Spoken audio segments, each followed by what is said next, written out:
Hello guys, and today we continue our favorite topic. We learn more of the Russian geography based on the destructions of the military objects there. All the materials are carefully provided by the drones of the Ukrainian armed forces. And tonight our drones have visited a number of the Russian regions, including Belgorod, including Rostov, but perhaps the greatest success they've achieved in Bryansk, where they targeted a big and important military factory, MICROEL. The fire continues. The reports of the local authorities are frustrated because it was super important for the production of air defense systems and some parts of Iskander missiles. That's why every of such destructions paralyzes Russian military industry and, most importantly, saves lives in Ukraine. So let's discuss what happened tonight in Bryansk region and why it is important for the future victory of Ukraine and our allies. My name is Anna, I'm from Ukraine, I'm in Ukraine, and if you want to see Russia defeated, subscribe. This will happen soon because the start of the dissolution of Russia was back in 2014, and definitely it was finalized in 2022 when Putin demonstrated all of his madness. So join the community of the channel, share the videos that you like on your social media platforms. This helps fight against toxic Russian propaganda. So tonight, Ukrainian drones have traveled to the bordering Russian regions, which once again have turned into a war zone, all because Russian population invited war, cheered for war, and it's always like that. It traditionally returns back home where it belongs, and it belongs to Russia. Ukrainian drones have visited a very big military plant that works with the production of microelectronics in Bryansk region.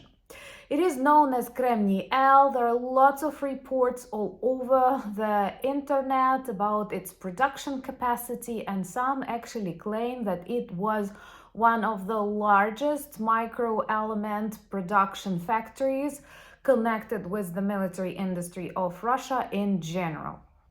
And since 2017, the majority of the details and elements they produce, 94%, were for the military purposes. And this is what I consider a very legitimate target. Honestly, I do not understand why the whole world is paralyzed observing how Russia, North Korea, China, Iran unite against the democratic world. I do not understand why Ukrainians are not allowed to strike back. I don't see the strategy. It makes me very angry and frustrated. But we keep defending ourselves, and not just ourselves, because this is definitely not the war for territories. This is definitely not the war against Ukraine, Kyiv, Zelensky, or me. It is between Kim Jong-un, Xi Jinping, Putin, and the rest of the democratic leaders that somehow have chosen the position of observers, when in reality, these evil authoritarian regimes already target your democracies as they did to us. It all begins with hybrid wars, and actually hybrid wars can also cause a lot of troubles. So having these limited resources, not being able to use long-range missiles, we do what we can. And of course, with all the permissions and all the weapons we need to defend the world, it would be much easier. But drones do their job, and minus MICROEL. MICROEL was targeted for the third time, if I'm not mistaken, during this full-scale war, because they keep reconstructing it. It's important for the production of Iskander missiles and Pantsir air defense. We all know that Russian air defense does not work properly. They don't have enough of them. The majority of them are either around Crimea or the Frontline, and of course around Putin's bunkers and the Kremlin, because no, Russians do not care about their own population, their own security. We can clearly see that. And by the way, they started dropping more and more bombs and missiles on their own territory. Let me know in the comments below, would you like an update on that? And remember to subscribe if you're new to the channel, to demonstrate your solidarity with Ukraine and to actually, I don't know, make us feel stronger in this very, very dark times. Also, another good event happened in the temporarily occupied Luhansk when a Russian military commander was neutralized, and he was responsible for the internal military operations around Luhansk, and it happened when he got into his car. I'm not going into details, YouTube is too sensitive for that, but the important fact is more and more of Russian war criminals understand that they can be reached and they will be reached, and Ukrainian intelligence is working in different corners of the world. Why? Because it's important to punish evil. Unpunished evil grows. If you think it's possible to hide from the reality, to just observe what is happening to the adjacent country, this is definitely a wrong tactics, because for decades, Russia and its dictator Putin remained unpunished when they killed civilians in Chechnya, when they targeted Georgia and occupied its parts, when they annexed Crimea. It only inspires the appetites of Putin and dictators like him, and this time he is not alone. He is with his friends from China, Iran, and North Korea. This is very visible, and when unfortunately Ukrainian partners are quarreling, are not decisive, are afraid of escalation, we see how effective authoritarian leaders are and how quickly they back up each other. 12,000 North Korean soldiers are getting ready to fight on the front lines in Ukraine, and what is the reaction of our allies?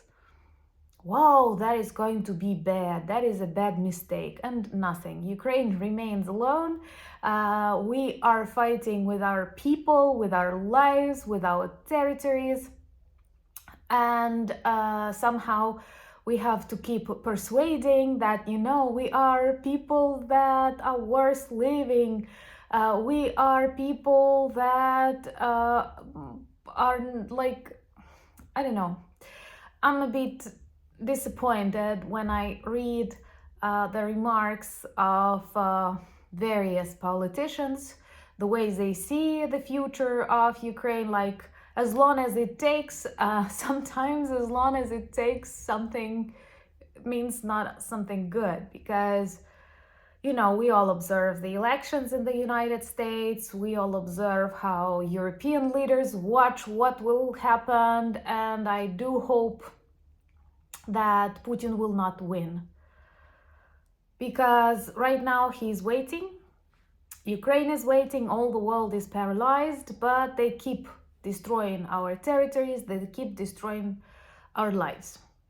I know that you support Ukraine, that's why you are a part of this very precious community. I'm very grateful to have you in my life. I'm asking you to spread the messages, to persuade those who doubt, that it is not about money, it is not about territories. It is a huge clash between authoritarian regimes and the democratic world. And authoritarian regimes right now are convinced that the West is weak, West is tired, West quarrels with each other, indecisive, and they can do whatever they want. And they don't want anything good. Their plan is to change the world order, is to capture all the resources and influences that they can, to hijack your countries. They don't need to intervene with troops sometimes. They can simply have their people in the governments, and this is going to be a very bad world. Hopefully, just as it was in the times of the Second World War, there are some ups and downs, but good will prevail. And we will discuss that on the channel sometime soon. Join me on Instagram, X, Discord, and Threads. I share more of everyday Ukrainian life there. Check our merch shop for lots of good items that work well as reminders and conversation starters about Ukraine. Thank you for buying me coffees, becoming my sponsors and patrons of the channel. This means a lot, and this helps to film more, and we return back to working with Sasha, so hopefully more interesting videos about the Russian paradox and how actually absurd their society is will be on the channel soon. But most importantly, we have to fight not just on the front lines, but also in our minds with this indifference of leaders. Please help me do that. Please share the videos on your social media platforms. Please persuade those who doubt or want to turn their blind eye on Ukraine. We need your help. Thank you for standing with us. Slava Ukraini!